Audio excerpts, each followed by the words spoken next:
Greetings and salutations! When analyzing a work of fiction, there are many techniques that can be used. The goal of everyone is to get a better understanding of the work, its world, and the characters that inhabit it. You can approach this process at nearly any angle, but ultimately, what is needed to analyze something is information and detail. That being the case, I would like to introduce a method that may be a useful tool for mapping this information. I will be calling this method the detail is in the details. Yeah, not really all that creative, but finding the details is what's most important, so I figured I'd have fun with the title. Alternatively, this could also be called the 5 whys method. You will see what that is. The method as follows is a series of asking why questions. Think of it as moving down a staircase to reach the bottom, finding the root cause of an event or a character decision. Usually, the root cause can be found within 5 or less why questions. For example, in Shakespeare's Hamlet, Hamlet's parents send Rosencrantz and Guildenstern to keep an eye on him. Why? Because he's been acting strange recently. Why has Hamlet been acting strange? Because he wants to kill Claudius, his new father-in-law and uncle. Why does he want that?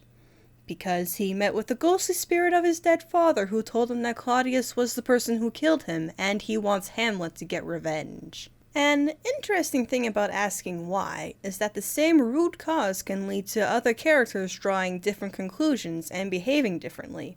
Lord Chamberlain thinks that Hamlet is acting this way because he's in love with his daughter, and Claudius spies on them to see if this might be true. In this case, the order would be, why is Claudius spying on Hamlet and Ophelia? Because Lord Chamberlain thinks that Hamlet is in love with her. Why does he think he is in love with her? He's been acting strange recently. And then the rest of the steps are the same as before. Now, that was just describing events near the beginning of the play, but in reverse. Like using the backwards method in the book Backwards and Forwards by David Ball. But I feel this method is distinct because it nurtures a sense of curiosity about the source material. I like to show that this method can be used to analyze character motivation as well. This next detail in the details is based off of a doll's house. Nora forged her father's signature.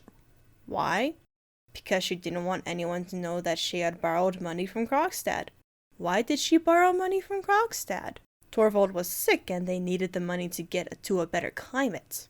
Why must she keep it a secret? Torvald doesn't like borrowing money. Why does Torvald not like to borrow money? He doesn't like being in debt to other people. Why doesn't he like being in debt to other people? He believes that a home that borrows can never be a place of, quote, freedom and beauty. Now this is why I like this method. We started off by asking about Nora and her motivations, and in the end we not only got her motivations, but also we were able to connect Torvald's motivation to it.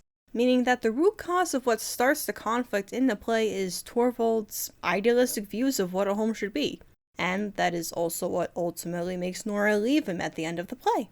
I hope you have enjoyed this little video. If you did find me at least a little bit entertaining, then it would be nice of you to check out my other videos on this channel as well.